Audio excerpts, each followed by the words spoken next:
Bank of the United States of America, and to the republic for which it stands, one nation, under God, indivisible, with liberty and justice for all. You may be seated.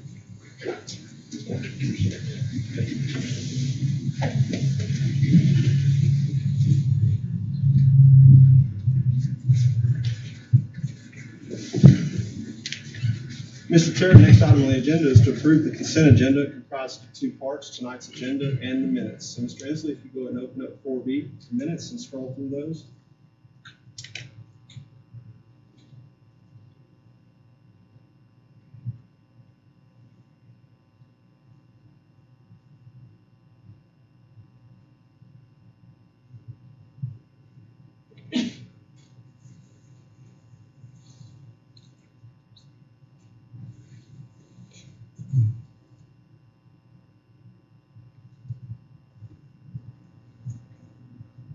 Thank you, Mr. Inslee. Mr. Chair, I recommend approval of the consent agenda as presented. Do the chair have that motion? You have that motion. Second. Any discussion? All in favor? Thank you. Next item on the agenda, special recognitions. We have two parts tonight that we're excited to showcase for you. And the first one is, well, we'll just turn it over to Dr. Ramsey. Come on up here, Dr. Ramsey.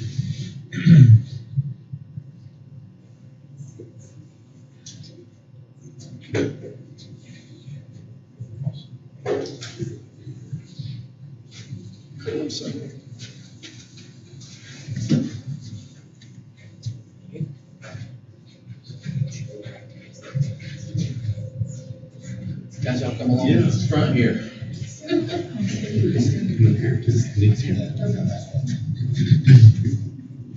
Go fast. Okay, so I'll let Coach Pass introduce him, but I just want to recognize our cross-country team under the leadership of Coach Pass and Coach Costantino. Our SCHS cross-country team's had another outstanding season. Our girls won their second consecutive region championship, and our boys repeated as region runner-up. And then both teams went on to finish in the top 10 in the state. The boys come in 8th and the girls 10th. So that's an outstanding year, and it's a repeat. So we're very proud of them. Good job, Coach Pass. I'm very proud of these kids. Very appreciative of each one of them. We've got some that aren't here tonight because they play other sports, or I've got a couple that are on the TSA. So, you know, I always preach for not only students, but for student athletes also. So, but I want to introduce my girls first. Monica Costantino, she's a junior. Lindsay Holloway's a freshman. Carly Holloway's a sophomore. Shaylee Jones is a sophomore. Olivia Temples is a sophomore. Michaela Jones is a senior. And I've got Brady Smith here, who's a freshman. He's got a speech for us here in a minute. Zachariah Prater, sophomore. Phoenix Lifer, sophomore. Luke Callahan, sophomore. And Gavin Davis, freshman. So you can see we're very young. The ones that are here, moms and dads brought most of them. So that's a good thing for our program. But I'm super proud of them. And we expect them to be back in here next year. So, Brady, you got anything you want to say? No? Yeah, and we're super proud of them. As you heard, we only have one senior announced, so we expect a lot of success in the future out of these young men and women. And they're not only good athletes and good runners, they're outstanding young people. So we're just very proud of them. Let's give them a round of applause.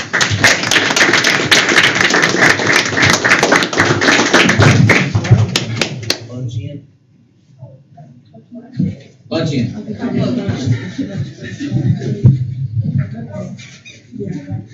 Here, Carly, come over here. Unless you get on those.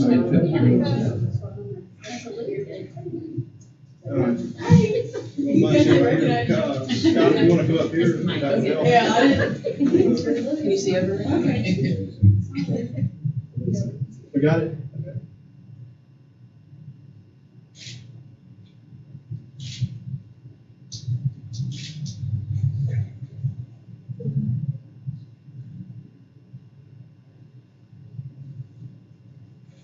Congratulations, athletes. Thank you.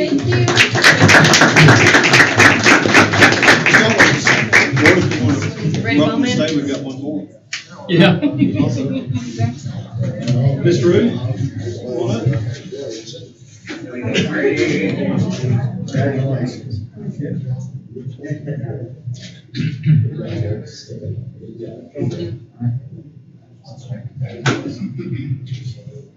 our next special recognition, we have Mr. Charles Spencer from Tennessee Valley Robotics. And he'll probably say a few words here, but he has a check for our school system for robotics equipment for our middle school and high school because he sees the success that we've already had with robotics and wants to pour into our students. We appreciate you, sir.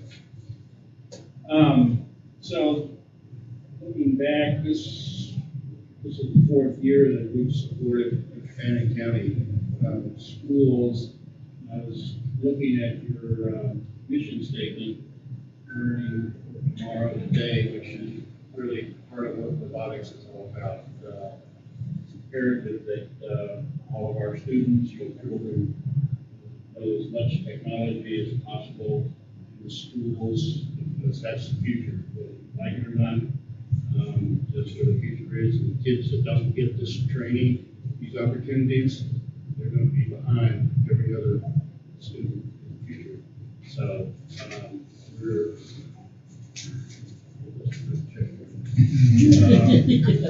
we're happy to support your schools up here. I go to schools from here to Memphis to Bowling Green to Mississippi, Alabama. I find all kinds of schools, and I wonder about the implementation of the robotics in schools I support. I never doubt that the schools up here, though, you've got great teachers. They are the critical part of these programs. Sometimes I find equipment in closets because the teachers or administrators are not willing to do the training necessary for the program. But you've got great schools up here, you have great teachers, great administrators. So I know that the money that we give all will be well used. And as soon as there's some supply chain issues that are solved, we'll be planning on another check in the springtime for the high school. Thank you so much. We'd like to get a photograph of you, Mr. Spencer. Mr. Root, receiving the check, please.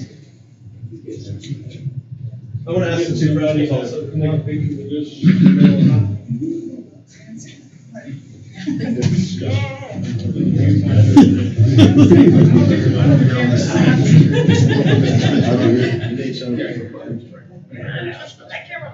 And Mr. Roof, state how much the check is? This check is for $5,681. Wow.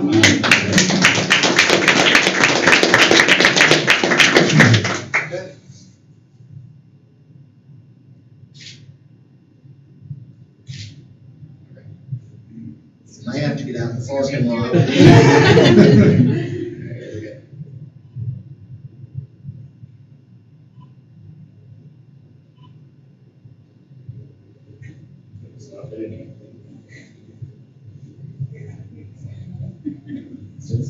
I'm clicking.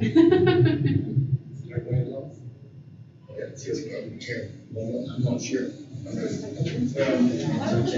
I can send you the picture, yeah. We can. Yeah, just take a picture of that in case that didn't go.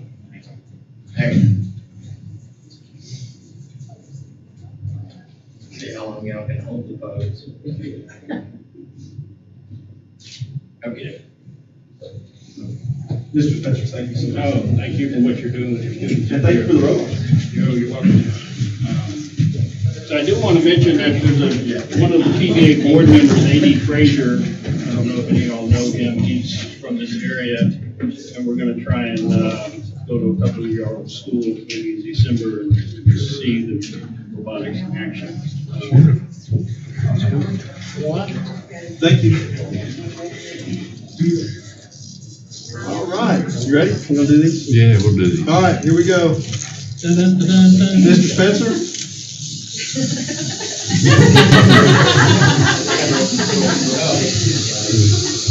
Okay, board, we're gonna simulate what these robots are doing. Thank you so much. What a good time to turn it over to Miss Reagan. That's exactly what I was thinking. Yeah. Item number 6, school I governance can't team. compete with that. Yeah. Okay, so, good evening, board. Over the last month, of course, our SGTs have been meeting at the school level sites. At East Fannin, the early October meeting was canceled. At West, they met on October 19th. Several exciting things happened, including a STEM update. And, of course, all of their budgets at this point have been approved. Middle school had a meeting on October 20th. They did have quite a few items for business at that meeting, including giving input into a new dress code for Fannin County Middle School. Of course, that's something that y'all as a board have delegated to the school level leadership at the SGTs, and it's something that every school has been taking on this year. Moving on to the next page, we do have an update here, and this one goes on and on forever. And it is because it's the high school, and there's always exciting stuff going on at the high school, whether it's field trips, fundraising events, things like that. I'll leave that for you to read through. There's plenty of information there for you. Finally, October 21st, Blue Ridge Elementary had their SGT meeting where Dr. Hodges gave them a good update on their school improvement goals so far this year. So does anyone have any questions about the SGTs and what's going on currently? Okay, fantastic. Ms. Thank Reagan, you. thank you. Okay, Mr. Chair, our next item is number 7, school happenings, and this month it is Principal Matt Price from East Fannin Elementary School. Mr. Price, good evening. Good evening. Thank you, Board, for allowing me to present tonight and show you some good things going on at East. I would like to take the time to thank the technology department for figuring out that camera just into. Or not figured it out. I think somebody's email was going on. All right, so we also, as a lot of the other principals talked about, the first days of schools were awesome. We welcomed our kids and our families in. Of course, masks were optional. We had just tons of parents come through. As you see our new, previewing our new asphalt up there we got that I'll thank our SPOS dollars for later. But just kids were excited, teachers were excited. Things felt really normal, for the first time in a long time, and we're thankful for that. Had a bunch of new employees this year. Ms. McBride is teaching our 5th grade math. We earned a 4th kindergarten class, which Ms. Hooper, second to the right, has taken over. We have Megan Bailey and Savannah Foster, our next two, which are parapros and have done an awesome job. Kelsey Carver she is in 4th grade math, and then Kaylee O'Neill is doing our 5th grade ELA. Continued on with new employees, we have Mr. Curtis Welby, which is a special ed teacher. Jenna Chastain she's not new to us, new to the system, but she's new to East Fannin doing our speech language services. Kayla Majors is another SPED teacher we hired, and then Dr. Stephanie Beaujolais is our counselor. To the far right over there is Ms. Robin Stevens. She took over as our parent liaison. And these people are not running from me, y'all. It's just, we've had some positions move around, and so that has created some spots for us. And so, for example, our interventionist coordinator in the bottom, the lady in the middle of the three, and she is surrounded by Ms. Yvette Searcy and Pam Mathis. They're both retired teachers, and so they're coming in with some of the CARES Act funding, and they're our interventionist coordinator and interventionist. And so I looked at that the other day because I think Julie in the middle is in her 20th year, and the other two retired, so that's about 80 years of experience coming in and still working with our kids, and so that's awesome for them. Our first event in September that we welcomed parents back into the building for an event was our literacy night, and so had a really good crowd. Grade levels did what they called escape rooms, to where parents went in with their kids and did some literacy activities. The two kids on the left here won our door prize, which is a drone, and I believe a karaoke machine. Mom was proud, a karaoke machine. So we had trunk or treat a couple of weeks ago, had a big turnout. All of our grade levels dressed up in themes, and so this was probably our winner here on the top left. They did the Charlie and the Chocolate Factory. Our 4th grade team did a really good job. We were a little bummed that it rained, and so we were supposed to have our trunk or treat outside, but of course we moved it inside. We had about 60 cars committed, And so most of those chose to come and do it in the gym due to rain. Our kids had a great time. We got way too much candy. But my kids came home with over a half of a bag full. And so it was just a great night or a great day for our kids and parents to interact and to have them back in our buildings. We've also started our clubs. So far, our running club on the left has started. Those are a group of kids who have earned the token for their first 5 miles. And so we got about 40 kids that consistently stay after school on Mondays and take part of the running club. And then also here we have our hiking club on the right.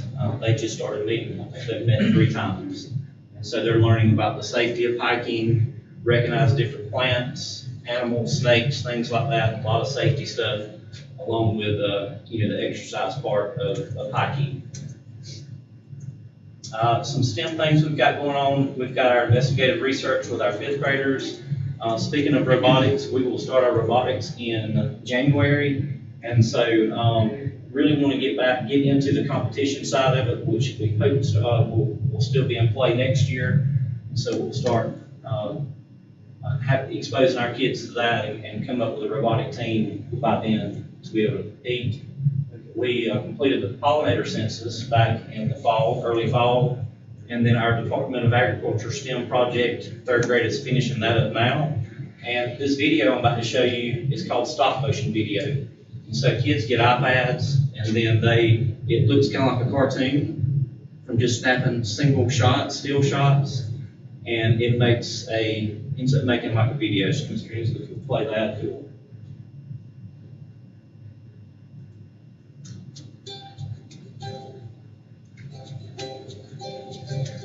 Hi, I'm Pavlov Paper, and I'm here to tell you the story of my life. I grew up as a tree. That's right, paper is made from trees. One day, a tree farmer came and cut my tree down to use me as paper.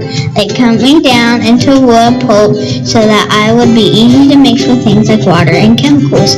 This makes my fibers nice and smooth and easy to roll out. After I was made, I was sold as a notebook paper. Paper like me is used in schools all over the world. I became a spelling test. Then I was sent home in a folder so that the student that wrote on me could show his mom his test. Wow, A+. Then I was put in a wastebasket with other papers just like me. Luckily, my wastebasket was thrown into a recycle bin. You can recycle all kinds of paper. Now my friends and I are headed back to the paper factory. There we will become a different type of paper product. Maybe a cardboard box or toilet paper roll. Remember, we all need trees. They help us make lots of different things we need. And trees also help us breathe. So take care of trees and put me in a recycle bin. That's hundreds of still shots that make it to a video. I will say toilet paper roll would be my least favorite. That's favorite. But a cool little video they did. They narrated it, and they would take hundreds of still shots and just slightly different motions and drew their paper out, and pretty cool little video they made. And that's actually Hi, I'm Pavlov Paper, and I'm here to tell you. They can actually compete in this with some technology stuff. So. Okay. Still excited. I know I talk about this every time, but our newscast, about 3 or 4 years ago when we started, we could barely we'd get 7 or 8 kids, and if somebody was late, we'd have to hold the whole newscast up. As we've advanced, I think last year we had 20 go out, and this is just for 4th and 5th graders. And so we made 2 teams. And so this past year we had 50 kids go out. And so instead of making any kind of cuts or anything, Ms. Holtman and Ms. Brown actually included all 50 kids. And so there's 5 or 6 teams, and they get 4 weeks each. And so those kids, and some of them will get a second round, some of the older kids will get a second round. And so next year we'll have even more kids exposed to it, doing the different jobs. And we only have about 160 kids, not even that much, about 140 probably between the 2 grade levels. And so 50 of them are getting a chance to be exposed to that. So we're excited. Field trips, as simple as this may sound, the kids didn't have field trips last year, and kids are excited, parents are excited. My daughter's a 5th grader, and we went to the Ocoee Center, and when I pulled up, I saw like 50 cars out there, and I was like, what in the world? But it's parents, they're excited, they want to get back in. And speaking to one of the parents in my daughter's grade level, she expressed that, that she'll never take for granted again being able to come into the school and be a part of her kids' education. So we're proud they're able to come back and be a part of that again. And so just overwhelmed really, because we worked so hard to get parents in the building. We thought that COVID may, damper that a little bit, but I think it's multiplied rather than hurt us. The homecoming parade of the week, if any of y'all got to see that, that was an awesome experience. So we had a float at East Fannin, had several kids participate, and some people got bombarded with candy off of our float. And so our kids were throwing handfuls at a time, and I told them, I said, y'all, we're not going to last the whole parade. And so we were out by Chester's. A kid, right when you turn on the main street, I think he got about 300 pieces of candy from the float behind us. And I said, y'all, you can't do that. We were trying to hit stop signs and everything else, but the main thing is they had a good time. And so there was a huge community turnout, and so I think that was a good way we united our community with all of our schools and clubs and different things. Our Teacher of the Year, Ms. Christy Holtman. All of us were there that night, and that was a wonderful night for our Teachers of the Year, and so getting out to celebrate our teachers. 3rd grade Ag Day at the Ag Center. Our kids had a blast there, got to experience different animals and the different pieces of agricultural to look forward to, which also our 5th grade Tuesday toured the CTAE Academy. And so I always gauge my daughter, I'll say, how did it go? And so she reeled off about 5 or 6 pathways that she was excited about, and really, she told me she didn't like welding, but she did like a lot of other ones, and I was kind of doing the numbers, and I'm like, she's going to be in high school for 6 years to go through all those different pathways, but it did the job, it excited her, and I'm just talking with other kids throughout the school, it gives them kind of a vision to look forward to doing that, so that was awesome. Thank you to SPOS. Darren, I may have left a few things out of here, but we got our parking lot paved. I tried to get the big ones, which was awesome. It was much needed, and we got our awning there for parent pickup, so our kids can stay dry when it rains, and also our employees. We've got our parent engagement area, additional outdoor classroom. It didn't fund actually build of it, but we got Wi-Fi and some other stuff out there that helped. Classrooms painted, and so we got one of our older hallways painted, and so we hope next year to get the other rooms. And then we got new fire escape windows, and then also tent on those. And so I'm very thankful for SPOS and what it's done for our school. Last, a little video for our veterans for tonight. Happy Veterans Day. Thank you for your service. Happy Veterans Day. Happy Veterans Day. Happy Veterans Day.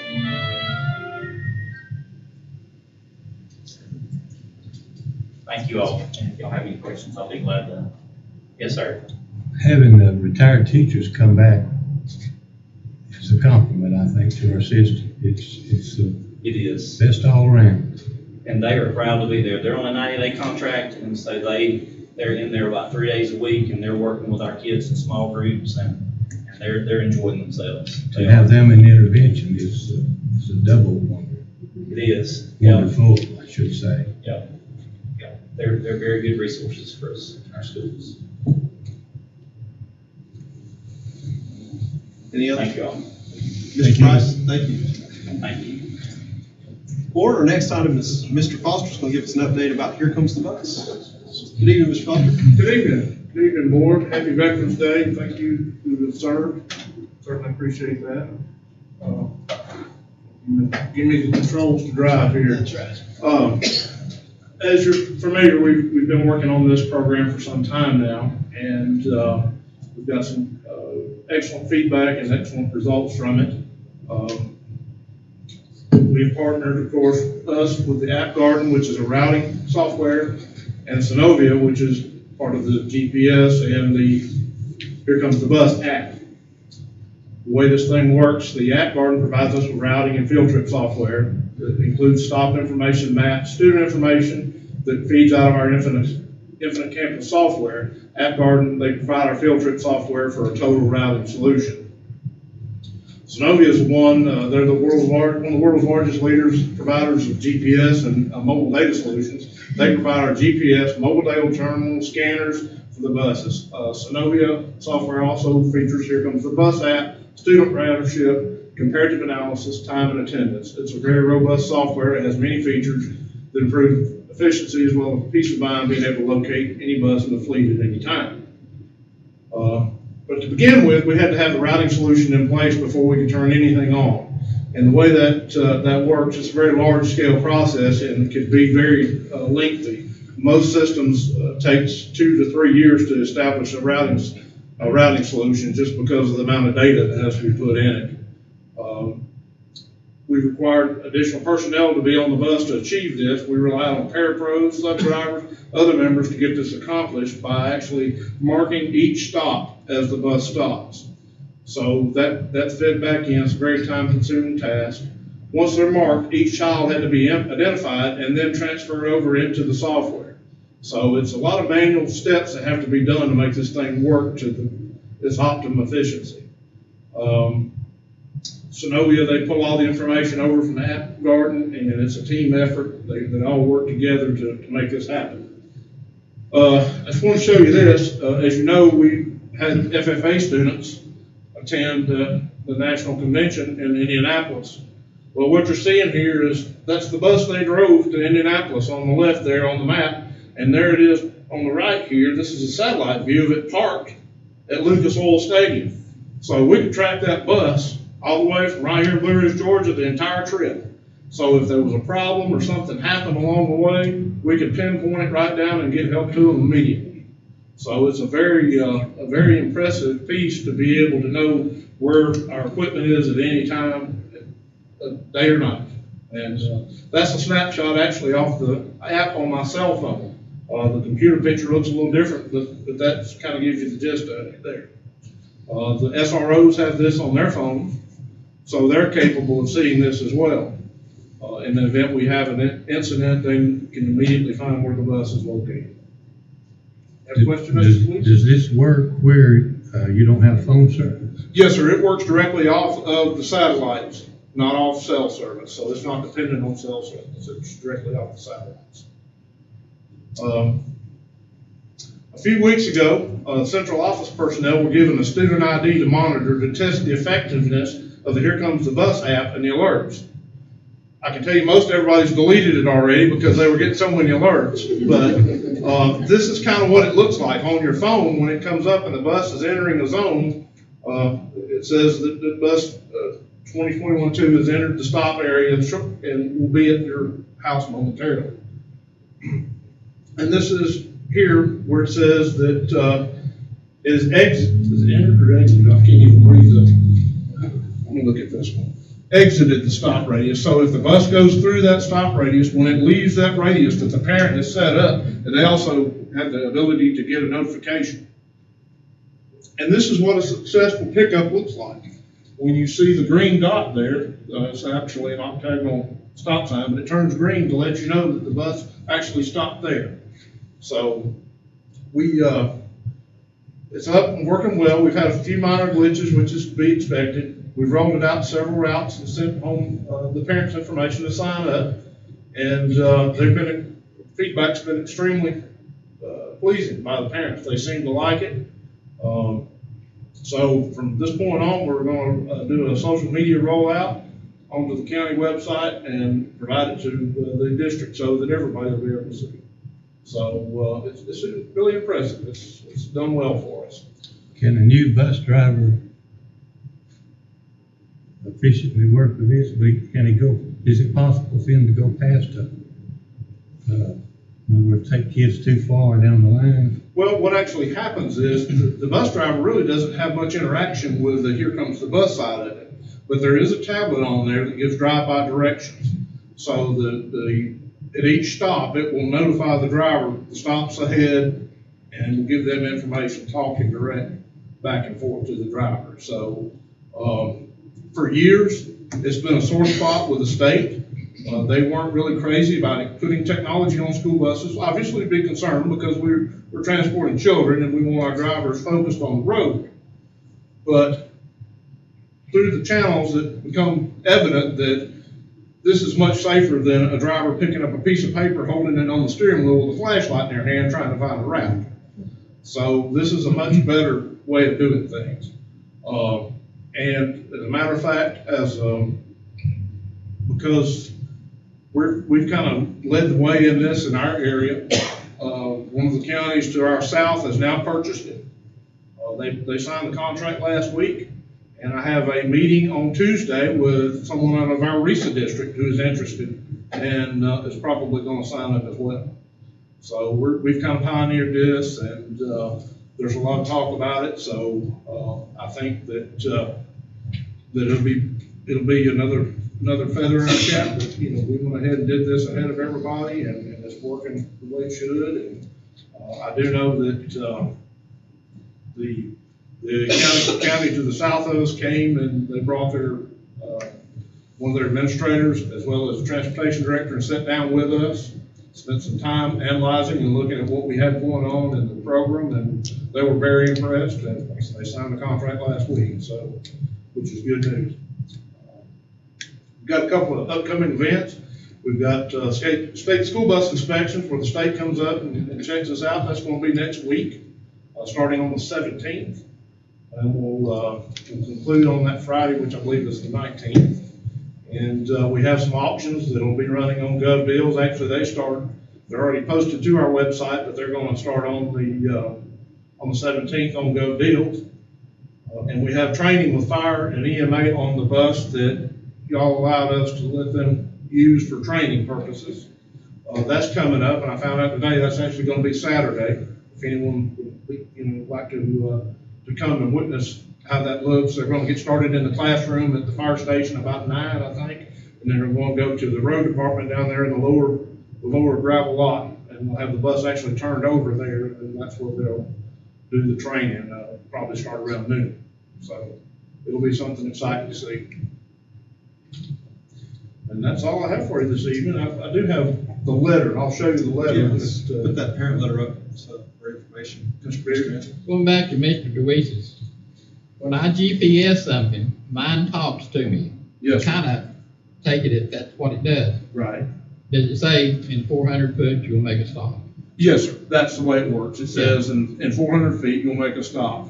And then once we get this rolled out further, our intention will be that we'll have the ability for the students to use a card or a barcode to get on the bus and off the bus, so that we'll be able to know where that child is at all times. But it's a process you have to go through to get to the point where it's all fully functional. But that will be our next step. Is we'll be looking at student ridership, so it'll give us an idea, how many children are riding, and that'll help us as well. So when you get that established, the wrong child can't get on that bus. Right, it'll alert the driver if they get on and it's not the right bus. It'll alert the driver, so that'll prevent a lot of that confusion. Mm-hmm. And we do have a lot of times to where a parent will call and we have someone who was supposed to stay for tutoring or not, and we get the call and they don't know where their child is and what bus it might be on, if it is on the bus. So that'll give us the ability to find that out as well. And it's going to take some driver involvement to make that happen and some training, and we're looking forward to doing that though, so that we'll increase our efficiency there. And as you can see, like Mr. Price in his presentation talked about field trips, we're wide open. We're taking children wherever they need to go. And I hope I'll come back next month and give you a little bit more information and some more updates on some things that are going on. But this was just kind of a brief summary this evening. So this is the letter that went out to parents and guardians. that tells them how to sign up for this. And it's really simple. They download this app. They can actually use that QR reader there to take a picture of it, and it'll take them right to where they get the app. It doesn't cost them anything. They use our school code and then the child's lunch number, so it's easy to remember. And that gives them access to be able to track with Here Comes the Bus. Just doesn't seem fair for children. Doing that kind of pressure. Well, as everyone knows, and you know, we had the gentleman here from Tennessee Valley tonight, and technology, if you're not leading, you're behind. And so that's where we're at. Thank y'all. Any more questions? Well done, Mr. Pike. Thank you. Thank you. All right, number 9, district health update, Mr. Root.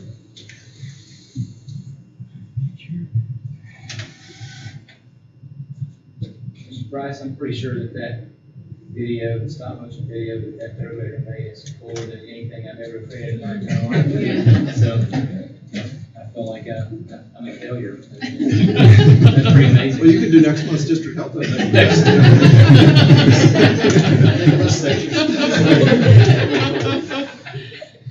This won't be that great, but actually it is good news. So right now, when it comes to the district school system, as you know, we continue to post our data every Friday and continue to report our data to the Department of Public Health and the Georgia Department of Education.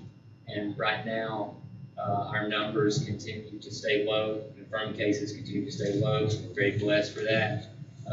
You know, we've been in a different spot, and right now, again, we're just very blessed to be where we're at.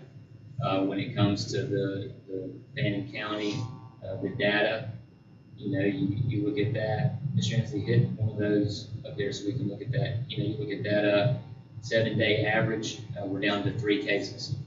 So that's that's what we like to focus on there. Again, very blessed to be where we are compared to where we were at one point. Talking with Fannin Regional Hospital, they are back at this point to functioning as a normal hospital. Everything functioning normal. So that's also really good news when it comes to where we're at as a county and as a school system.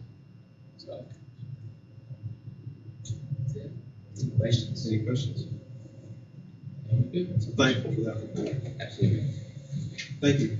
Number 10, survey information regarding the future use of property. So you may recall, board, during our local board training, we discussed the idea that at this board meeting we would unveil information about surveying the public about the new property. So, Ms. Fannin. So, you all have expressed interest in getting information from the community about what projects they would like to see. And so when we started talking about it, we thought, well, if we list things, we're not getting the whole picture. So our minds together at the table last week discussed that we needed basically 2 different surveys. And the first survey would be open discussion, open-ended questions. So what, tell us your demographics, well, just a little bit, because we wanted to see, the difference, what students thought, staff thought, parents, and then just general community members. But then what do you see that our major construction projects need to be within the next 10 years, and then 10 years and beyond? And so we obviously are going to get a wide range of answers, but we need that to make a more specific survey from those results to then have people rate things about what's most important, what's not to them. So we can get some really good, clear data from our community on what they would like to see. Not just on the Neal property, but anywhere. Is it, renovations, new buildings, whatever the community thinks we need. And so we'll be able to throw, as Sarah says, cast a wide net first and then narrow it down after that. So this will be up for a couple of months, and then we'll take that data and then put another survey out that will be out for several months again. This is not just a process for 1 month. We're going to leave it out there long term so we can get obviously the most responses we could get. So excited, and obviously future planning is exciting, and being able to hear from our communities obviously of utmost importance. So this will help us gain some insight there. Yep. Board, any questions? I'll be interested in seeing who responds, Yes. not necessarily about the subject. Who's interested, who cares about it. We won't really push it, social media wise, website wise, emailing our staff directly at school and all of those things, so we can make sure that people know about it. We do want to hear from people on this. We're a public school system, so we want to be responsive to the needs of our community. So, be good feedback. Of course, we'll revisit this at the conclusion of this first round survey, and work with you to construct the next round survey. Place that out, and by the time that this process is finished, we'll have a really good idea of where we need to go, future planning.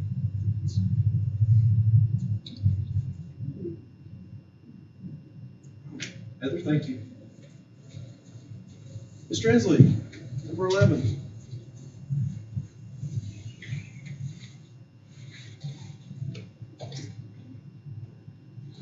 Good afternoon, board. About 5-6 months ago, Ms. Regan gave you an update on our CARES funding. A lot of things have happened since then, so I want to kind of give you an update on some of the other funds that goes along with that. Originally, you remember we had ESSER 1, which was about $720,000, ESSER 2, which was a little $3 million, and then ESSER 3, which was even more, which was almost $7 million. We've got the numbers here in just a minute, but you can see the validity of these funds as they go through. Like CARES 1 has been closed out. Ms. Regan took that, finished that out, I think this not long ago. We still have CARES 2 that is open. We've spent about a little over half of it, and then we're just now starting to get into ESSER 3. And there's several smaller funds that are under that, like we got some for nurses, we got some for CTAE, we got some for special ed, we got some for other things. But here it is, in a nutshell, the three big ones, CARES 1, PRESA, and ARP. And you can see that tonight we're actually going to ask for, speaking of input from our community, we're going to ask for that as well for our additional funds that we have for ARP. Just kind of give you some background and some descriptions about how we spent some of this money. Like I said, as of October 31st, basically 99.9% of the funds were spent. You can see up at the top kind of a list of a lot of things. This was when we first got, it was right around, right after we got out in March of 2020. So we were buying PPE, we were buying COVID leave costs, we were looking at getting hotspots for people because we were going home. We were looking at sanitizing equipment. We didn't know all about the virus at that time. We were looking at, of course, the routing software that you talked about with Mr. Foster tonight. And we looked at trying to get disposable trays and all that kind of stuff to make sure that we weren't spreading COVID. So that was kind of CARES 1. Then we go into CARES 2, which was a little over $3 million. And as of October 31st, we're a little over 55%. And a lot of these things, a lot of this, the first big chunk of this was the $2,000 bonus that you guys approved to give to all of our staff, both classified and certified, which was about $982,000, almost $1 billion to be able to pull that off out of CARES 2. We have 6 exploratory teachers at middle school that comes out of that as well. A lot of software that Ms. Finley needs, ClassLink, our math, which is our universal screener, Edgenuity, Nearpod, a lot of subscriptions that we use, which is about $133,000. We put school supplies in there. This year we was able to provide school supplies early on. I've actually put that in the budget for next year, and I'm actually going to tell principals on Monday that they got some more that they needed this year because of the fact that we've been able to put that in for the kids. So if a student needs supplies, all they've got to do is let their teacher know, and they can let their admin know, and we'll make sure that they get the supplies. We bought $262,000 worth of Chromebooks and cases for kids. We bought ViewSonic flat panels, and I think about everybody got one now, don't they, Ms. Finley? Yes, sir. Those are those nice, rolling things that you probably saw when we were doing multiple board training. We got hotspots all over the place for additional PPE, masks, cleaning supplies. We had touchless water bottle filling stations to help again with the spread of COVID. We bought custodial carts, food service carts to try to help with the transmission of COVID. Again, software for our routing software and additional fuel for the bus garage. And we also contracted with an employee to oversee our contact tracing. We have someone, if we have a positive COVID test at school, that they will actually reach out to each of the individuals that were in close proximity of that individual and let them know that they were exposed to that particular thing. We also have Car Riders Pro, which is what I think each of you guys have it up and running, and Blue Ridge, I think it's got it up and running. You guys don't have it? No? Yes, no. We're waiting on it. You're waiting, okay. But it's basically a system where it helps with parent pickup, to help speed up parent pickup. Then we get into art, and again, 4.4 million-ish on the first round that we got, which was, then we found out, basically, see there, on August the 2nd, approved on August 11th, the Fannin County School System, basically, I was only spent about 0.14, so we just now started spending it. But if you remember back, the DOE, or the US Fed, kept a third of it back, originally. So we had 2/3 of it, which is the 4 million. And then we got the other release of the 2.38 million, which we will actually look at here in just a second. But again, the art itself, we have 5, and this goes back to something Mr. Price said in his thing. I was adding up over here. We have over 20 employees that we're employing with CARES funding. 10 interventionists, 5 intervention coordinators. You've got a parent liaison now at the high school. You have 6 exploratory teachers at Fannin County Middle School. You have a contact tracer. I think I covered 22 different positions that we currently are covering through CARES. And again, you can see some I've listed here, parent coordinator, and these are not just for 1 year. We wanted this to be through the whole time of that particular budget. So this will cover, like for parent liaison at high school, for this year, next year, and the following. It also will be for the crisis council this year, next year. So it's a 3-year commitment that we've got for this, which is great. And again, salary and benefits for our part-time math and part-time reading specialists.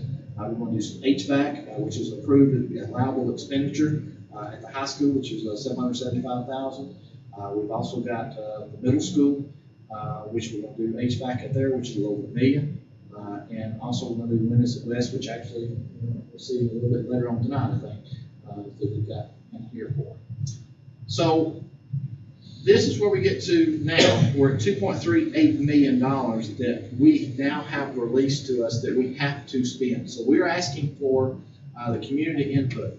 We run an ad in the paper. It's in the paper this week through the News Observer. And basically, if you have suggestions on how you would like us to spend, it has to be an allowable expenditure through the ARC guidelines. But if you have any questions about that, please feel free to give me a call. My number's up there, my email's up there, and all these funds have to be spent by September the 30th, 2024. And just a reminder, 20% of that has to be on learning loss. And when we originally had this, I think we were 46% really on the original. And if, according to how we spend it, but I would like for that number to be higher. I want us to spend it on kids and be able to help and benefit kids. So we're excited about that. But if you have suggestions, please give me a call, give me an email, and we will look at all those ideas for us. We also received $29,996 that we didn't know was going to come for our homeless students. And we got that notification, it's been a few weeks ago now, but I'm currently working with a homeless liaison, it's Tara Cantrell right now. We've got some really cool things that we're looking at doing for that. But again, there's always strings that's attached to any kind of federal funds. So on this one, 50% of the funds has to be spent after school. So it has to be some kind of an after-school program or after-school tutoring or some kind of enrichment type thing that's going on there. But again, the other less than 50% could be any kind of allowable from the McKinney-Vento, which is our homeless allowable expenditures. And I'm working on the application as we speak, but hopefully I'll be able to share with you once we get those approved. Again, right at $30,000. Then we also found out we originally applied for the L4GA Grant, and since we were a county that got it previously, we were turned down. But literally, when we thought we weren't getting it, the next day we got an email that we got $342,954. So our principals and academic coaches at the school level have been working on that. We have approximately, like I said, $342,000, and I've submitted all their performance plans, and a lot of it's going to be able to help what some of those projects they had. I know the high school, you guys are looking at still the media center, kind of helping with those. And for elementary, they're looking at more of the professional learning side of things. In middle school, I think you guys will want to work on the intervention materials and those things. And then the 5, my goal, I helped write that particular thing, and that's where we're going to put books in the kids' hands, which is what we have wanted to do from the beginning. And so I've got about $30-something thousand allotted to that, where we want to be able to put books in kids' hands and put them in bags, give them to pediatricians where they can give them out, give them to our local, any place that's got kids possibly coming in. And like for when they come in for school events, where we'd have something for a kid, or our registrar, when they have in with small children. And we want to just always make sure that we are putting books in kids' hands. But again, you can kind of see some of the things up there that we've got. But all those plans have been submitted. I did check on those yesterday, and the person is still, she hasn't got to all the plans yet, so those are not officially approved, but we're excited about what the potential that we want to be able to do with those. Questions, comments?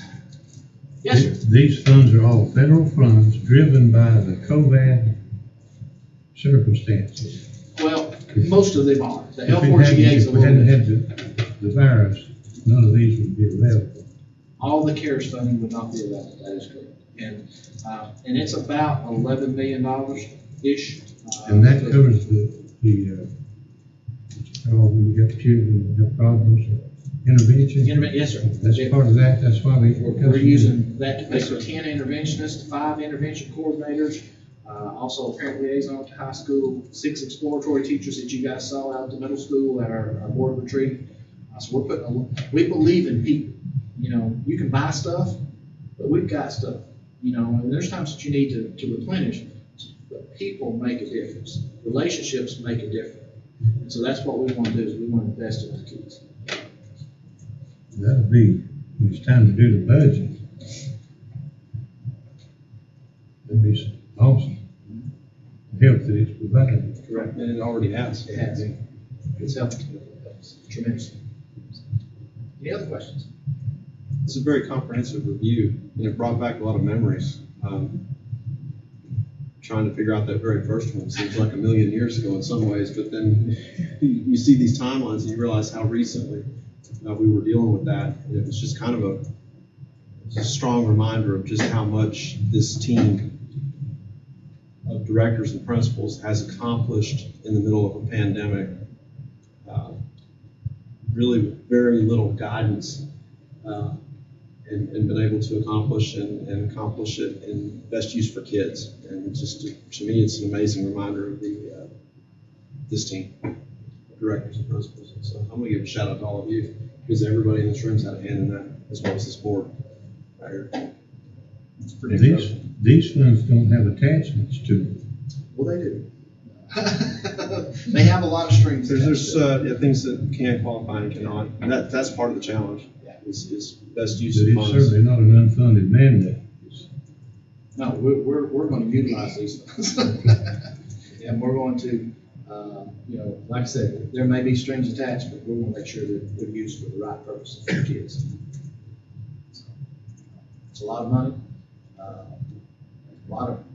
We have a lot of requisitions and things that come through for this, but that's what it's for. I'm excited about it. Well done, Mr. Thank you. All right. Mr. Danner, item number 12, public comment. We don't have any. Okay, we'll advance on then. Item number 13, facilities update is you, Mr. Danner.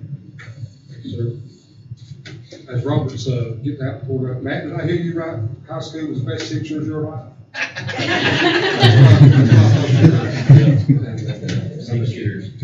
Facility updates, really not a whole lot going on with facilities when it comes to new things. Of course, a lot of repairs.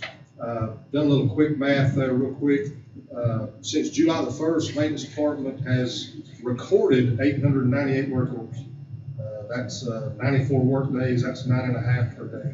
So again, that's recorded, so I'm sure it's well over that. And principals can tell you, they see the maintenance guys, how do you do this for me? And they tell them, hey, send us a work order so we can keep up with it. A lot of them don't get recorded. And so again, hats off to the maintenance department. Facilities there, this is not pictures actually from the board retreat, but again, that's on the far side of the property. That is at the Neal property. Industrial Boulevard is just on the other side. Actually, I'm taking a little, go ahead, Inslee. That is pumpkins growing out there.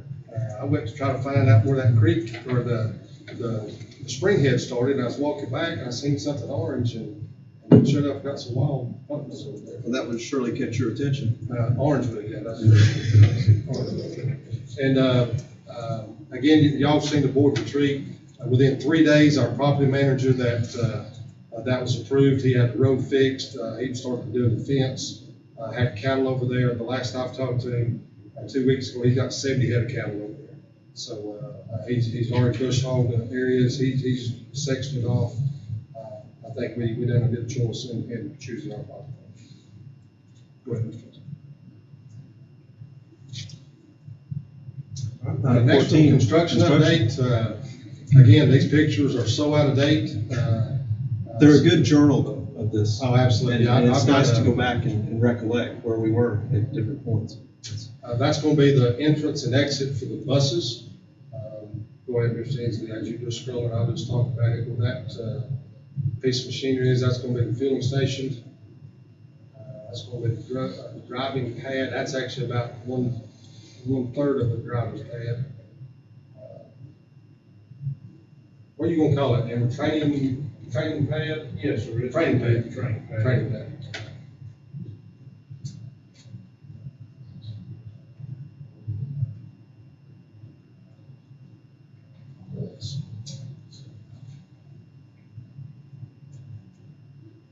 Some of these pictures, that's when they started laying the CMU on it, and actually they've already got the split face. They got the outside layer of the blocks laid. The roof is about 98% complete. So again, these pictures are 3 or 4 weeks old. So I've actually already started taking pictures now for next board meeting. It's just we can't get it on this agenda that quick. So a lot of things moving.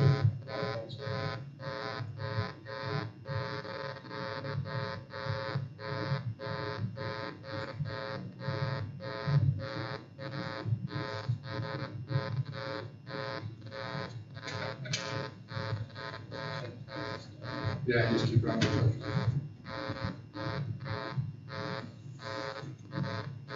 Even though some of the pictures look like the same picture, that's 3 and 4 days difference, and they're very subtle things that are different.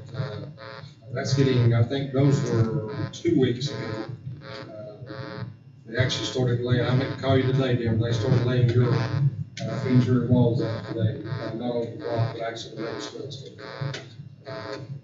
That area there again has a split face on it now, so when you go by now, you can really see the difference. This is the Staff Development Center. Again, all the exterior walls, the initial exterior walls have been started. Again, these cannot keep up with what's going on out there. I think we've taken every director who's been out there now. Finance ladies asked me the other day, said, can we go? They was just dying to go, so took them out there. Very impressed. They're very excited as well. Took Ms. Finley out for the first time, and now I think she's been out 2 or 3 times. Scotty's helping us with all the data and the AV. And, looking forward to our first board meeting there. Absolutely.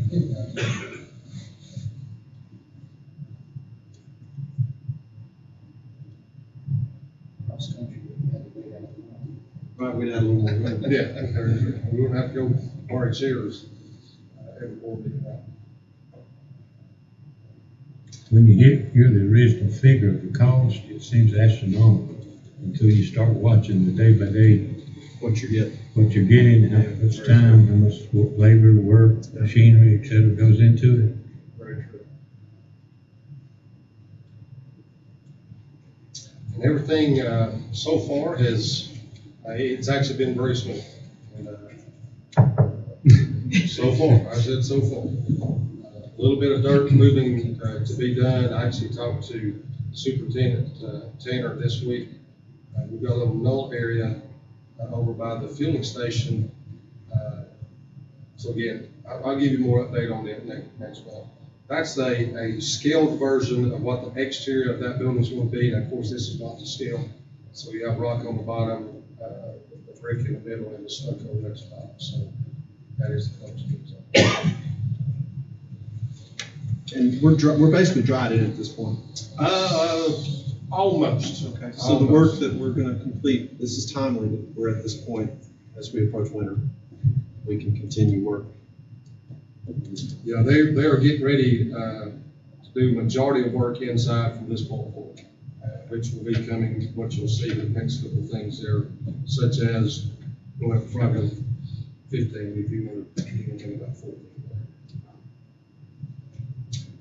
Then 15, again, this is, we chose not to put this in the contract to purchase our keyless entry, our Salto. They'll give you reports on it. And why we chose not to do so, again, we didn't know exactly how much it was going to cost, but the quote for the Staff Development Center is $49,337. Same company we've used the entire time that we started our Salto project. We have reached out to another company out of Atlanta to give us a quote on the last upgrade we did, and that other company was like 33% higher than Howard Technologies. So again, and we did not put this in the contract because then we don't have to pay sales tax on it. We don't have to pay the general contracting fee. And I think we've done a quick little math on it during the board video. Just on this project, on this entry right here, it saved us almost $8,000. So I'd hopefully recommend purchasing our keyless entry for the Staff Development Center. It will be paid for out of SPLOST, $49,337. The transportation facility is not, I mean, it's just a fraction of that cost. That's why you're not going to get presented to it tonight. Make that recommendation, Mr. President, Mr. Chair. Will the chair have that motion? So moved. Second. Any discussion? All in favor? Thank you. All right, Mr. David, 16. Mr. Inslee alluded to the West Winter project using the CARES money. We did have a bid opening this past Tuesday. It got permission from you to put this out to bid. We only had one company actually come in and do the bid. We had 5 come to our pre-bid meeting at West Fannin, and only one actually fulfilled it. 129,935. They are out of Blairsville, Georgia. They're tied to another company that we've used actually at East Fannin, so we're going to know exactly what product's going in. And again, this is CARES money, and we have budgeted 175 CARES money because it had to be, since it's federal money, it had to be a Davis-Bacon project, which only adds pretty much 30% to it because of the federal guidelines when it comes to pay. But again, they come in, our architect vetted the bid insurance and all the agreements and everything. He said he sees no issues with it. So this will get started actually as soon as possible. We might get some of them done during Christmas, but it has to be done before school starts next year. So it might be coming in pieces, but that's the bill amount for all the windows there. It'll be one window in each classroom, not every window, just like we did this. Now that window's for fire escape or? Yes, sir. Because those buildings are so old, we got grandfathered in. The new buildings, classrooms, it's got to go all the way to the floor with the ramp on. So again, our buildings are grandfathered in, even though they're still high, they are accessible. And you probably talk to all the elementary school principals. Now that Matt has his at Principal West, had to come next, and then there's another principal, Blue Ridge, has asked about these. So again, it'll be coming very soon. Get a little pressure. A little pressure. All right, I'll make that recommendation, Mr. President, Mr. Chair. Can the chair have that motion? So moved. Got a second. Any discussion? All in favor? Mr. Danner, thank you, sir.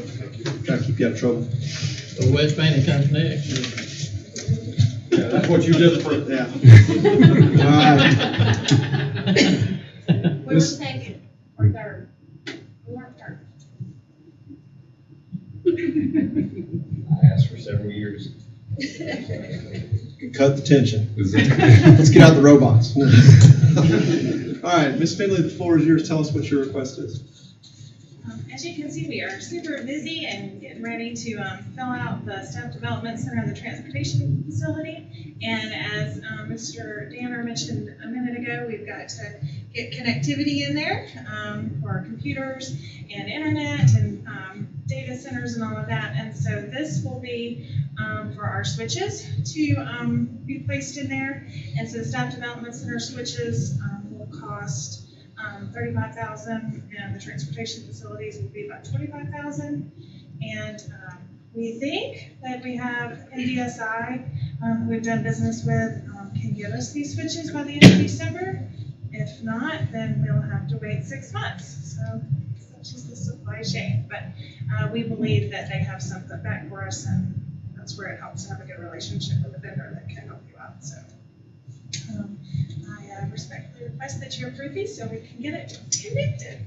And for the same reason as Mr. Banner, I'm appreciative that our folks are willing to do this work that saves us money. Being able to do this ourselves. So make that recommendation, Mr. Chair. I'll make that motion. Second. Any discussion? All in favor? Thank you. Well done, thank you. Get that order placed right away. Yeah. Those switches. Scott's excited. I can't wait to program them, right?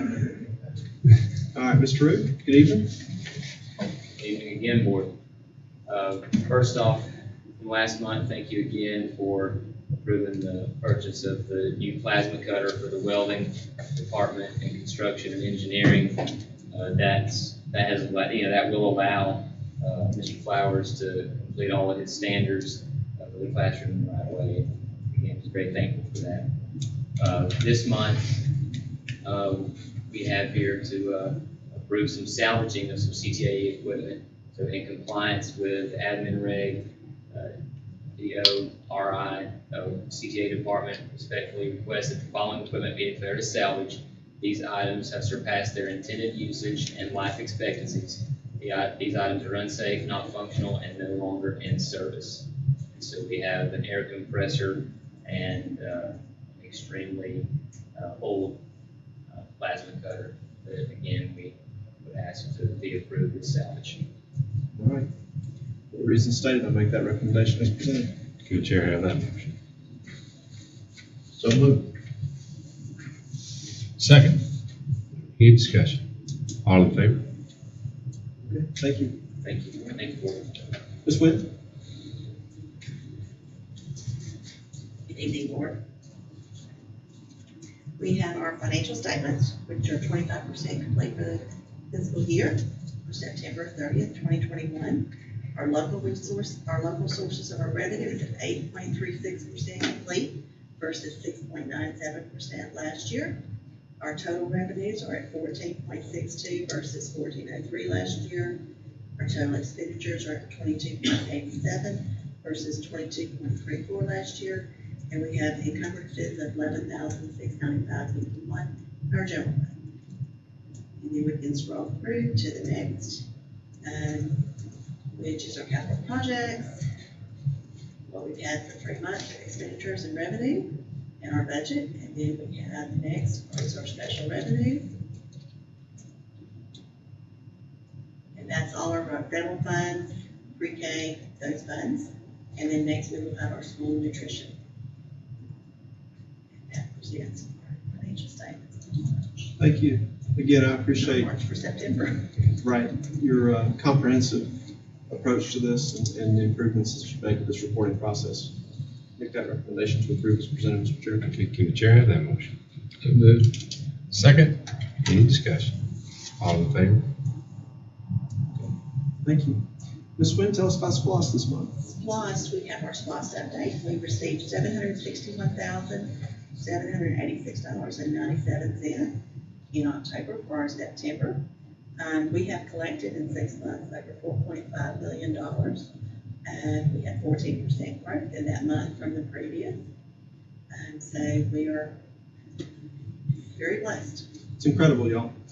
And we currently under a 60-month SPOS. Ms. Wynn did some projecting earlier, and we think that we'll probably be definitely not meeting the time requirement, but the collection requirement of the SPOS, and probably 1/3 ahead of schedule, which means that we need to probably, I'll just say that it's timely that we're surveying the public about future needs, because those ideas can help generate the next SPOS that's put before the voters, because we do want to know what the voters think. Sure. And so it's timely that we're releasing the survey. If this continues and the economy continues to stay strong in Fannin County, it's just amazing. Time is moving really fast, and we're thankful for these collections. And we also, this past week, received our finalized SPOS report, which I will be presenting to you next month. I will also have our SPOS schedule, which will probably be in the paper next Wednesday. And then it'll also be posted, but we had very good SPOS audience. So. We'll give you a preview. It's something to be proud of. But we'll come back to that in December and give you more info on that. Thank you for that information, Ms. Wynn. It's also time to approve, per state law, we do these quarterly, school financials, Ms. Wynn. We have all of our quarterly reports for the schools through July 1 through September the 30th. We have Blue Ridge first. Then we have East Fannin, West Fannin,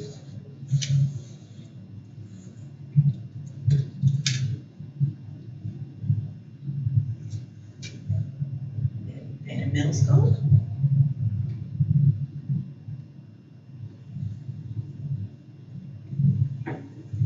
Fannin High School,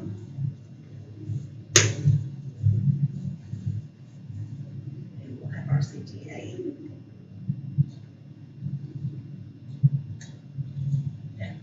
Our student activity funds. All right, make that recommendation to approve these as presented, Mr. Chair. Chair seeking that motion. You have that motion. Second. Any discussion?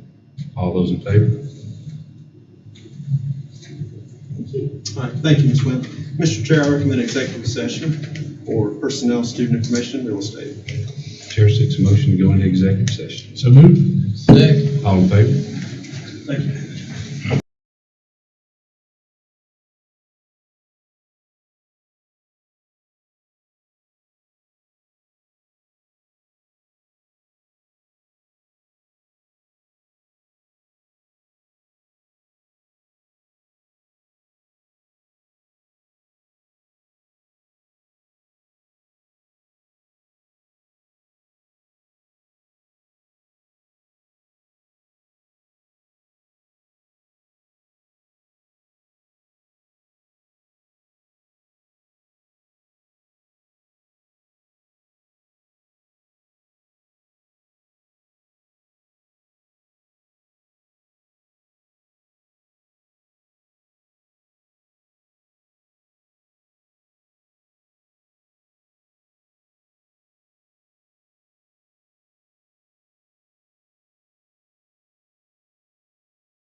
I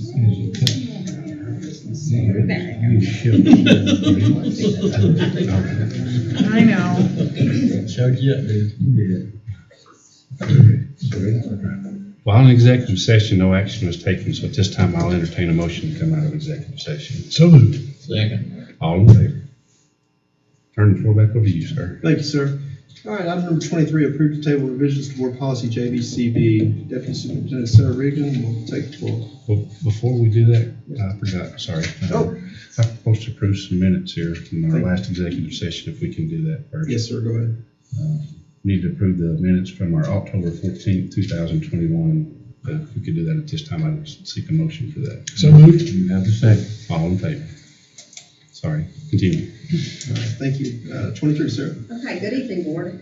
Tonight I come to you with a proposed policy change for JBCB, which is non-resident students. As you know, the last 2 months we have been looking at policy JBCA, and that one only went along with students who were considered residents. This one is different because it addresses non-resident students. So our current policy for JBCB provides guidance to families, community, and schools regarding non-resident students. Currently, the only non-resident students who are allowed to attend Fannin County schools are the children of employees of Fannin County school system. So the proposed revision to this policy includes a clarification of the definition of employee, and it also proposes that we change that students who were resident, who become non-resident students, may continue attending Fannin County schools provided certain guidelines are met. These guidelines include: 1, the school and family must meet and determine that it's in the educational best interest for the child to remain a student of the Fannin County school system. The board, in consultation,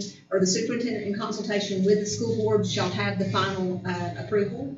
2, the student must remain with an excellent attendance with few, if any, unexcused absences or tardies, and no referrals to the AST if applicable. 3, the student must maintain passing grades in all classes each semester. And 4, the student must continue abiding by the student code of conduct, and referrals to the disciplinary tribunal will result in immediate revocation of the privilege to attend Fannin County schools.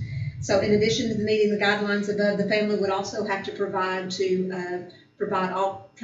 to provide all transportation to their student for them to remain in Fannin County schools. So the second page, Mr. Inslee, if you'll scroll up just a hair, you can see that all the information there in yellow is basically what I just went over, and those are additions to the current policy. So what I would like to do is ask for you to approve to table this policy. It'll go up on Assembly tomorrow for public input, and then at the next board meeting, I will likely come back to you with another memo asking for guidance on if we would like to change policy JBCB non-resident students.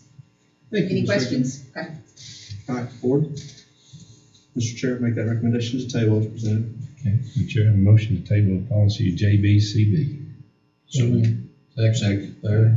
Any discussion? All in favor? Until the next board meeting. Until next board. Okay, thank you, Sarah. All right, I'll give you a moment to open up personnel sheet dated 11/11/21. Everybody ready?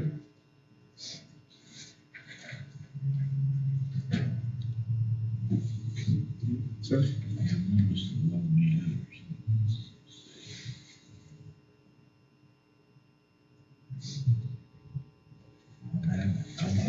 Paper clips. Yeah, he's logged up. You want to look off Mr. B? Paper clip. This one.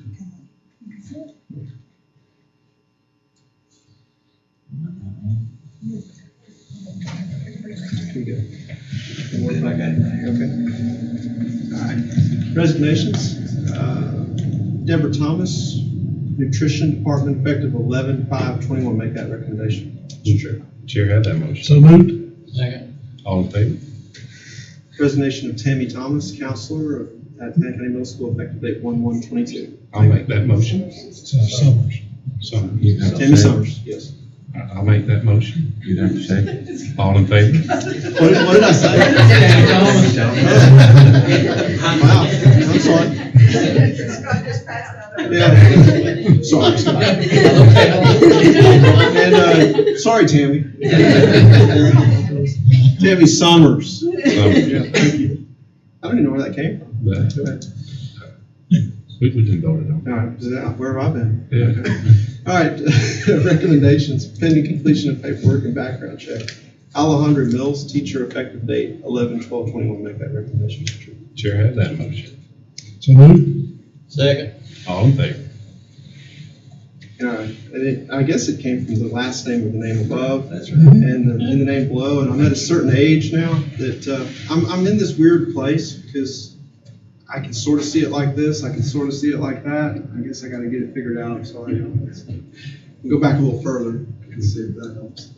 All right, so the next three are paraprofessionals. All have the effective date 11/12/21. Christy Cook, Ellen Bay, Tracy Ridings. Make that recommendation, Mr. Chair. Chair has that motion. So moved. Second. All in favor? Thank you. The next two are paraprofessionals, effective date 11/15/21. Marguerite Hall and Facilities Brothers. Make that recommendation, Mr. Chair. I'll make that motion. Second. All in favor?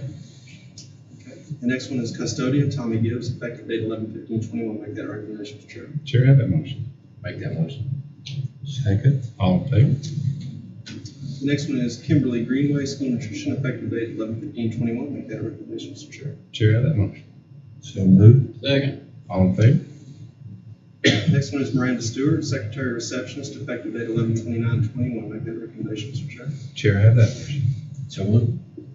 Second. All in favor?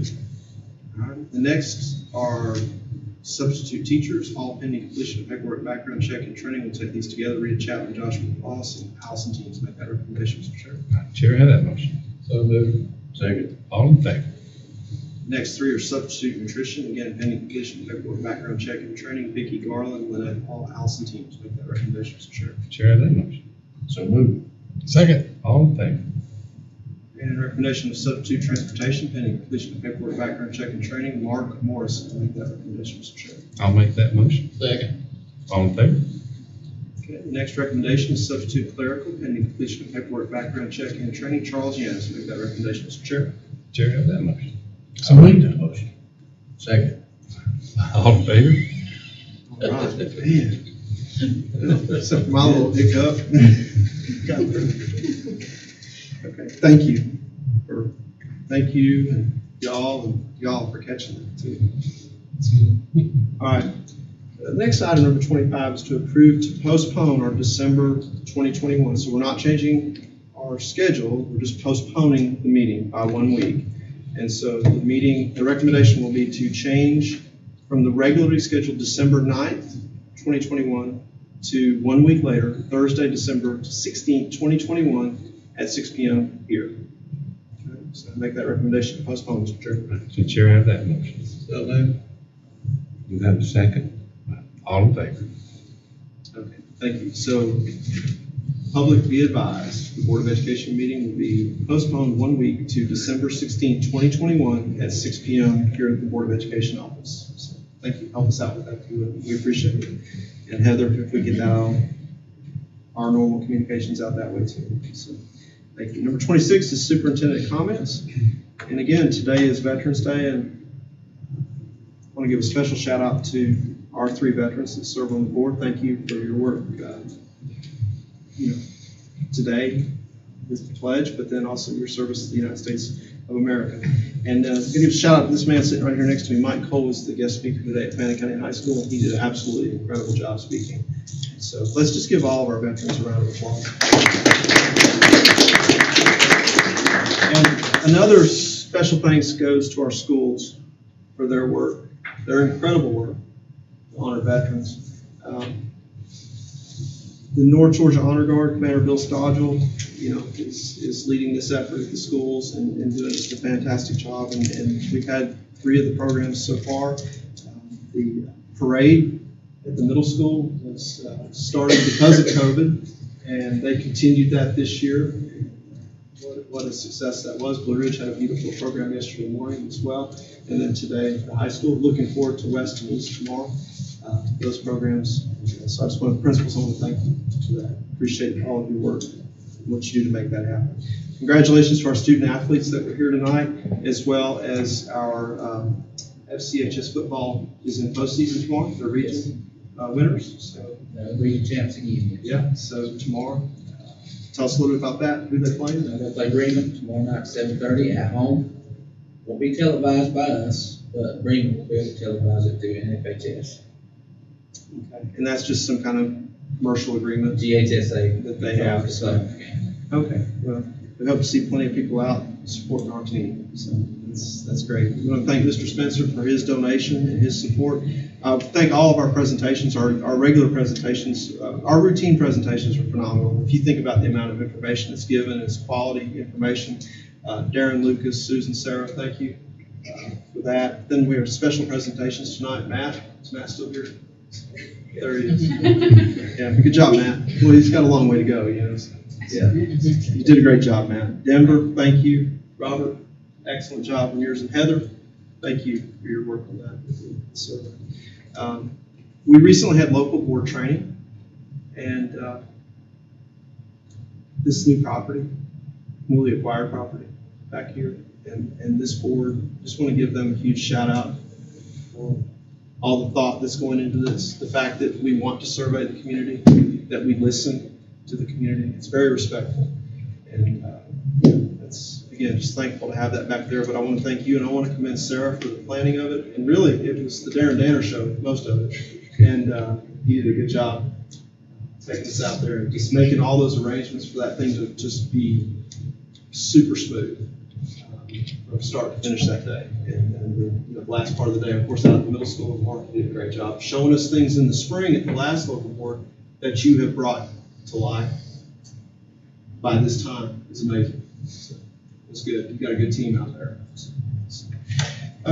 Lucas, the Reach ceremony, I love that program. You did a great job leading that this year, and I know that you've got great help out there with Vanessa, and then also in our office here, Denise Messer. So we want to give her a huge shout out for everything that she does to help put that together for those kids. Robert just previewed a picture. Go ahead and pop that back up there. Robert, we're proud of our sheriff. There he is right there, Dan Kirby. He can't be here with us tonight. He's out of town. But he is Pioneers in Education, and we appreciate the paper's support on that covering. There's Justin Old, and he received the award, and it was an honor to take. Darren is, of course, over our public safety for the school district, and so he works closely with law enforcement. But then to take our 5 principals, go over there and watch the sheriff be honored, that was a wonderful morning, and we're honored by our sheriff, and we appreciate him. Also want to give a shout out, go to the next one. There was a reference to it in Matt's, all of our schools were represented, and the whole school system was represented. And I've never seen anything quite like that. That was incredible. And that was just, from start to finish, it was an amazing evening. And I got to ride on a float with this man right there. Two good looking guys, right? Yeah. How cool is that? And that was, I started working on my beard because I knew I was going to be next to him. And so I got my blue top out, got my beard going, trying to be like you, Dr. Ramsey.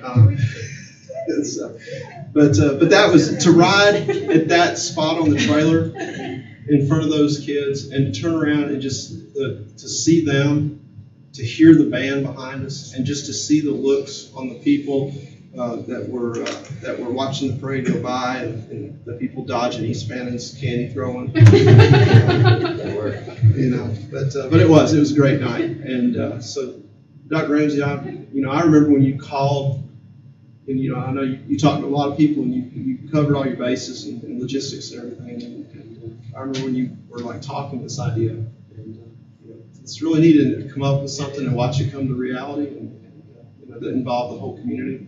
That was great. So thank you, and everybody else, principals that had something put together in that. I appreciate it very much.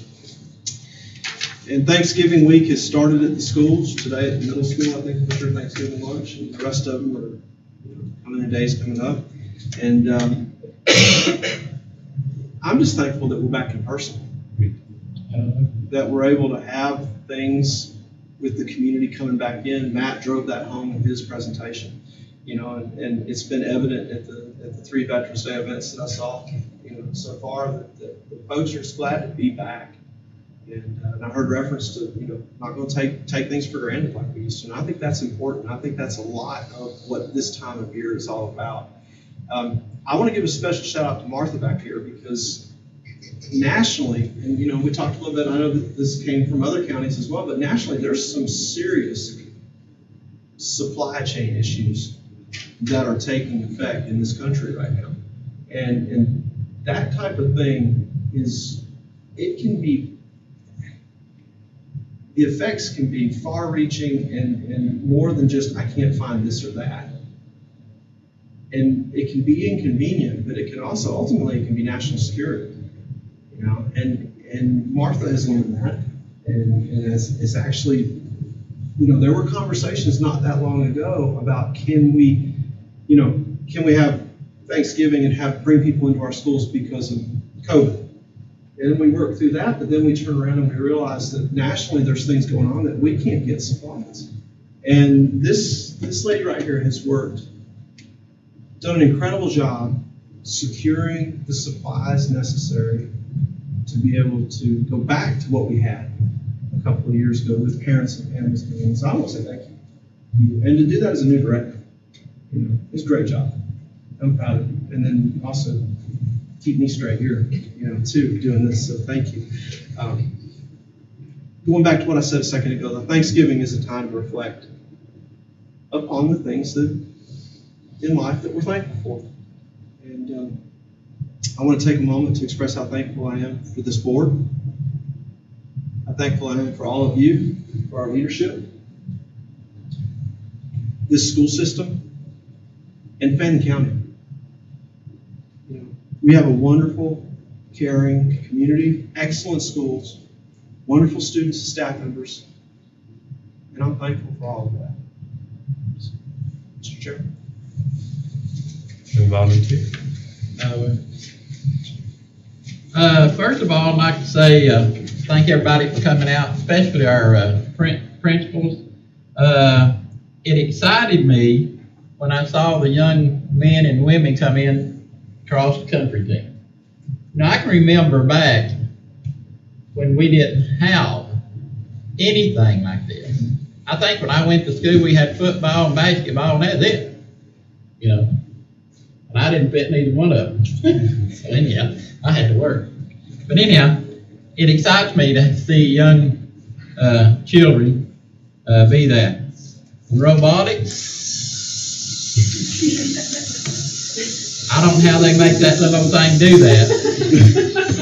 And also, when we went to the middle school out there on our journey we went the other day, it's exciting to me to see what those children make and they wear.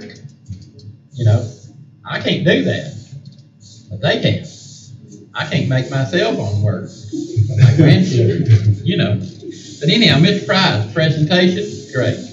I was excited to learn the things that the student learns in the clubs, the different things to look out for and all of that. And that's very important for a child to learn.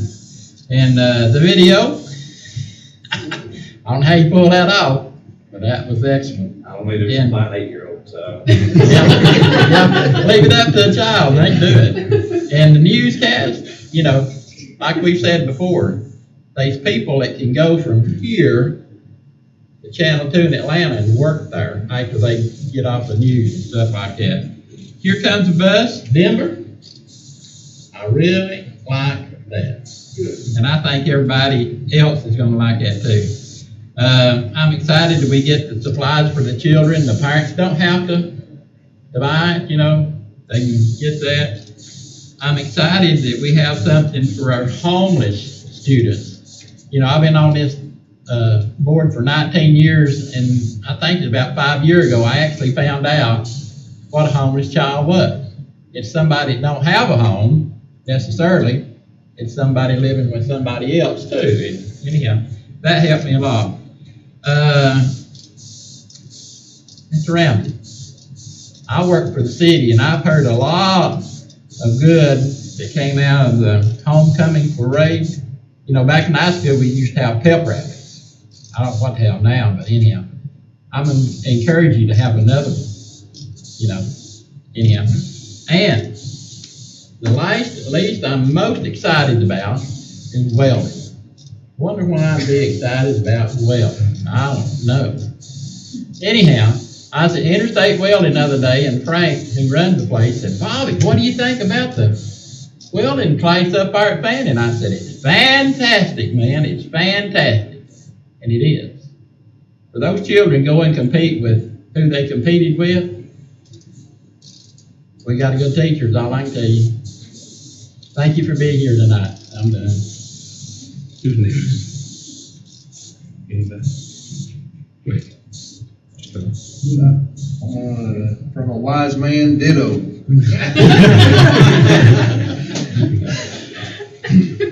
Yeah, they pretty much covered it all.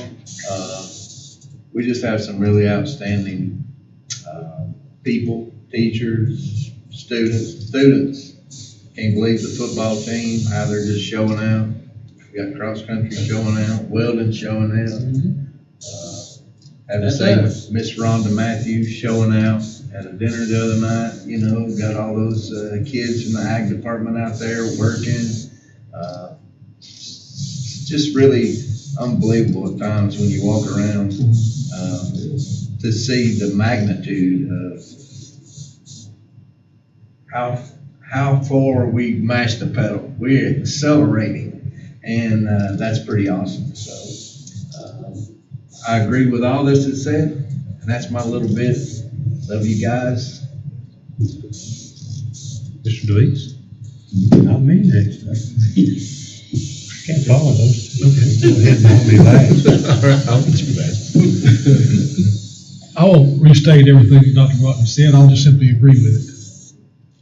You all are just fantastic. I marvel at your abilities and your dedication, and it's an honor to be a part of the team. I will say thanks to all of our veterans, particularly mindful of my three colleagues here on the board, thankful for their service. And if you did not hear Mr. Cole's keynote speech at the high school celebration today, go to Rebel TV and you can pull it up and watch, because it was awesome. And I'm very thankful for Rebel TV, by the way. According to my doctors, I'm not supposed to be in large crowds, and I've been able to watch the football games. I was able to watch the Veterans Day celebration today on Rebel TV, so I'm very thankful for Rebel TV. And Dr. Barnstead and the Fannin County High School band were just magnificent today. My wife and I sat and watched on the TV, and we had tears in our eyes. And not only was it a tribute to our veterans, it was a great example to our students on respect, on patriotism, on the sacrifices that those veterans have made to make all our lives possible. So it was a wonderful event, and I'm as proud of our Veterans Day celebration as anything we do. It's such a magnificent part of what we do in Fannin County. We do it well. And to Mr. Cole's point, you may not realize just how well we're doing until you take a peek at the news and look at some of the other systems around and some of the problems they're having. It's an honor to serve on this board, and I can truthfully say that every member of this board is here for the right reasons. We're here because we love kids and we care about the students of Fannin County.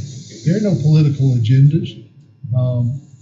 Some of those things that seem so strange to me when I see them on the news, and it's just we're blessed in Fannin County, and I'll stop there.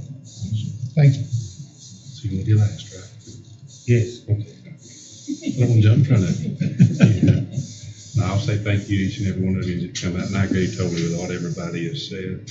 But I do want to make mention of a student that you have, Mr. Ramsey. I won't mention his name because I didn't get permission to. But he wrote me a letter or an email.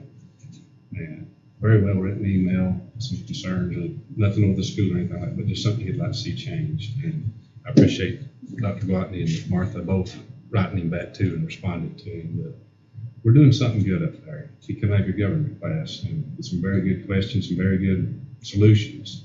So I'm encouraged. He encouraged me that the future is looking bright if we got kids like that coming out of our school. So I want to commend you on what's going on up there. So I don't, like I said, I wouldn't want to call his name, embarrass him or anything like that, but I do want to reach out to him and tell him he did an awesome job, and I appreciate his letter. So for that, I'll be good.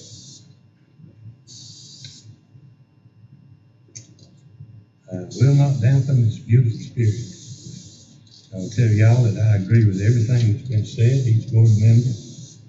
It is an awesome privilege to come to a school board meeting and go home feeling like this. Our kids are first. People care. Awesome. Ditto.